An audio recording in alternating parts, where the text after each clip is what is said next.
Bismillah. Assalamualaikum warahmatullahi wabarakatuh. Alhamdulillahi wa kafa. Wassalatu wassalamu ala habibina Muhammadinil Mustafa. Arsalahullahu basyiran wa nadhira wa da'iyan ilallahi biiznihi wa sirajan munira.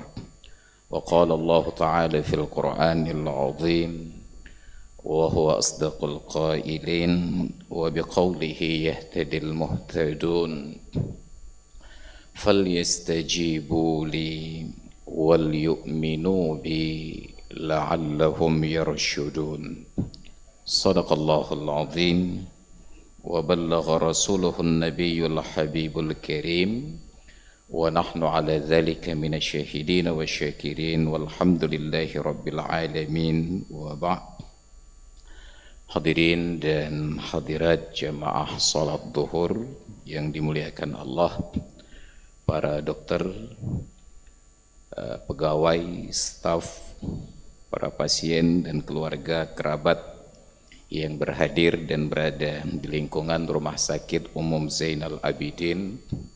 Mudah-mudahan keberadaan kita di bulan Syawal yang Allah jadikan sebagai suksesor dari bulan Ramadan, dalam bulan yang tumbuh nuansa dan suasana silaturahmi, yang dengan silaturahmi ini Nabi kita Muhammad sallallahu alaihi wasallam menjelaskan di dalam hadis-hadisnya, man sarrahu ayyubsata lahu fi rizqihi wa yunsa'a lahu fi atharihi falyasil rahimah. Barang siapa yang senang umurnya dipanjangkan dan rizkinya dilapangkan, hendaklah ia bersilaturahmi. Di dalam Al-Quran, ayat yang pertama dari surat An-Nisa, Allah memberikan penegasan, wattaqullaha alladzi tasaaluna bihi wal arhama. Bertakwalah kalian kepada Allah yang dengan namanya kalian saling meminta, wattaqul arhama, dan hendaklah kalian bertakwa atas nama hubungan kerahiman, atas nama silaturahmi. Maka dua perkara antara takwa kepada Allah dan silaturahmi, baik dalam makna yang luas dengan sesama manusia atau dalam makna yang sempit dengan karib kerabat, adalah padanan dan paduan takwa kepada Allah Subhanahu wa taala. Di dalam Islam, oleh para ulama, dari saripati ayat-ayat Al-Quran dan petunjuk dari Rasulullah dalam kehidupan beliau, mereka membuat rumusan bahwa silaturahmi, interaksi tersebut ada tingkatan-tingkatan dan kadang berlapis. Ada silaturahmi atas nama kemanusiaan, apapun agama dan syariat yang dia anut. Ada silaturahmi atas nama syariat, apapun suku dan bangsanya. Ada silaturahmi atas nama kerabat, dimanapun tinggalnya. Dan ada silaturahmi hak-hak bertetangga, siapapun dia orangnya. Hal ini dipelajari oleh para sahabat dari kehidupan Nabi.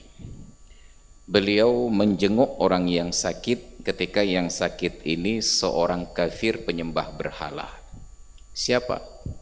Abu Talib, paman beliau. Ketika Abu Talib sakit menjelang ajal, Nabi minta izin untuk masuk ke dalam ruangannya dan diizinkan. Di sisi sebelah kiri Abu Talib duduk kerabat beliau Abu Lahab, dan di sisi sebelah kanan duduklah Rasulullah keponakannya ini. Melihat kondisi paman yang telah mendidik, merawat, membesarkan, memberikan perlindungan dan menikahkannya, yang mencintai beliau lebih daripada cintanya kepada masing-masing anaknya, Nabi terenyuh bagaimana seorang yang memberikan perlindungan dakwah terhadap Islam ternyata belum mendapatkan hidayah Islam sampai detik-detik akhir dari kehidupannya. Maka di hadapan paman beliau yang sedang dalam kondisi sekarat, Nabi berucap, "Ayyu ammi qul la ilaha illallah ahtajju bihi laka indallah." Wahai pamanku, ucapkanlah la ilaha illallah. Saya akan advokasi Anda di hadapan Allah. Saya akan berikan pembelaan untuk Anda di hadapan Allah. Beliau hanya minta sepatah kata itu saja, la ilaha illallah. Tidak perlu bahagian keduanya, Muhammadur Rasulullah. Apa yang terjadi? Begitu Rasulullah selesai berbisik di telinga sebelah kanan Abu Talib, segera Abu Lahab menjalankan fungsi dakwahnya pula. Dengan suara keras dia katakan kepada Abu Talib, "Araghibun anta an millati abina ya Abu Talib?" Apakah engkau sudah tidak senang lagi kepada ajaran nenek moyang kita, wahai Abu Talib? Maka pergumulan batin detik-detik terakhir tersebut menjadi sangat-sangat dramatis. Degup jantung Nabi luar biasa. Dan kekhawatiran itu akhirnya terwujud ketika dari mulut Abu Talib terucap kalimat, "Wa ala millati Abdul Muttalib." Saya meninggal di dalam ajaran yang dianut oleh Abdul Muttalib. Tidak ada yang salah dengan Abdul Muttalib, karena Abdul Muttalib wafat, meninggal dunia, berpulang ke rahmatullah sebelum Nabi dilantik menjadi Rasul, sebelum ada dakwah Islam. Orang yang meninggal sebelum adanya dakwah Islam meninggal di dalam zaman fitrah. Orang yang meninggal di zaman fitrah itu tempatnya sesuai dengan kehendak Allah Subhanahu wa taala, dan kita diajarkan untuk berbaik sangka, untuk berhusnudzon. Apakah Abdul Muttalib, apakah Abdullah atau siapapun, kita diajarkan berbaik sangka. Lalu apa yang salah pada Abu Talib? Abu Talib mengakui meninggal di dalam ajaran Abdul Muttalib setelah Muhammad dilantik menjadi Rasul dan setelah dakwah Islam berjalan, setelah ketuhanan Allah Ta'ala diperkenalkan. Maka berdukalah hati Nabi. Begitu pamannya menghembuskan nafas yang terakhir, Nabi bersumpah di depan pamannya, "Wallahi la astaghfiranna laka rabbi ma lam unha." Demi Allah, saya akan terus pohonkan ampunan untukmu wahai pamanmuku kepada Allah Ta'ala selama aku tidak dilarang untuk minta ampunan untukmu. Belum sempat Nabi beristighfar sepatah kata, tiba-tiba turun ayat Al-Quran, "Ma kana lin nabiyyi walalladzina amanu ay yastaghfiru lil musyrikina walau kanu ulil qurbah." Tidak patut bagi seorang nabi dan tidak pula bagi orang-orang yang beriman untuk mohon ampunan dosa kepada orang musyrik, sekalipun orang musyrik itu adalah kerabatnya. Dilarang oleh Allah. Istighfar dilarang, apalagi memohon rahmat. Maka para ulama menyatakan berdasarkan ayat tersebut, haram bagi seorang muslim untuk menyebutkan kata almarhum untuk non-muslim yang meninggal dunia. Lalu apa kita ucap? Dalam bahasa Arab disediakan slot kosakata ar-rahil. Dalam bahasa Indonesia disediakan kata mendiang. Di dalam bahasa Aceh ada kosakata arwahnyo.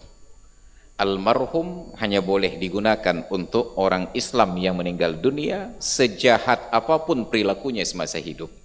Tetap sah didoakan almarhum. Apa makna almarhum? Semoga Allah Ta'ala merahmatinya.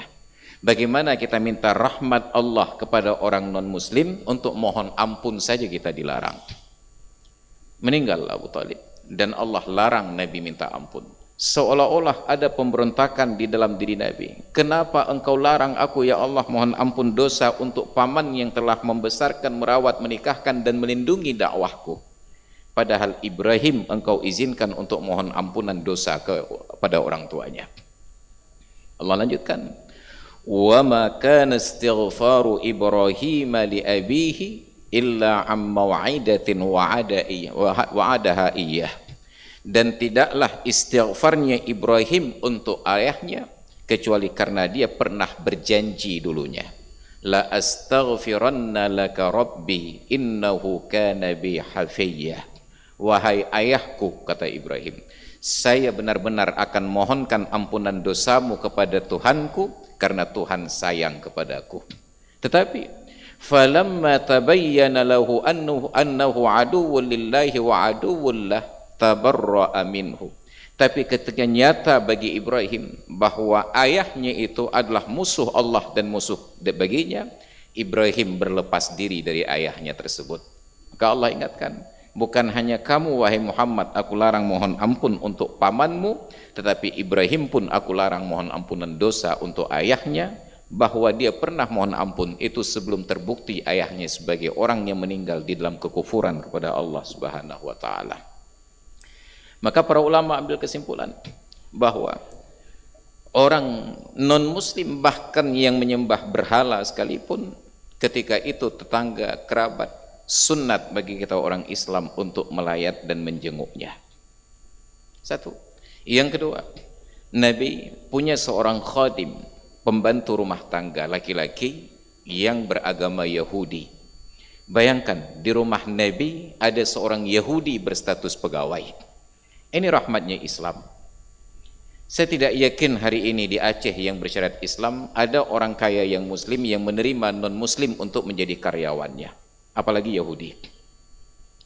Ini di rumah Nabi, Yahudi yang menjadi karyawan, menjadi pembantu beliau. Sebelum negeri Madinah diharamkan untuk orang non-muslim. Ketika suatu hari karyawan beliau ini tidak masuk kerja, Nabi bertanya-tanya keadaannya, dan itu salah satu bentuk akhlak Islam yang dipraktikkan oleh Rasulullah dan diajarkan kepada para sahabat, yang disebut dengan nama tafaqqudul ahwal, bertanya keadaan. Bayangkan ketika kita bertemu dengan kawan di jalan, dia bertanya, bagaimana keadaan Pak Ustadz? Sehat? Sehat. Bagaimana keadaan keluarga, istri dan anak-anak? Hanya kawan biasa saja yang bertanya, kita merasa senang. Bayangkan bila yang berpapasan dengan kita ini orang terhormat, orang kaya, bermartabat, yang bertemu dengannya saja kita sudah bahagia. Tiba-tiba dia bertanya tentang keadaan keluarga kita, apalagi di depan khalayak. Bayangkan kita warga-warga biasa yang berkunjung ke lingkungan rumah sakit Zainul Abidin ini, tidak mengenal siapapun kecuali kerabat yang akan kita kunjungi. Tiba-tiba berpapasan dengan pegawai yang berseragam, dokter, para medis dan lain sebagainya. Berpapasan, dia sapa, apa kabar Pak? Sehat? Bagaimana keadaan keluarga? Bayangkan kalau yang bertanya itu seorang dokter, seorang pejabat, moralitasnya, harga dirinya naik dan bangkit, dia merasa itu adalah kerabatnya. Maka Islam ajarkan bertegur sapa itu bahagian dari syariat. Karena itulah Ummul Mukminin Aisyah pernah katakan, ma hasadakumul yahudu wan nasara ma hasadukum fis salami wat ta'min.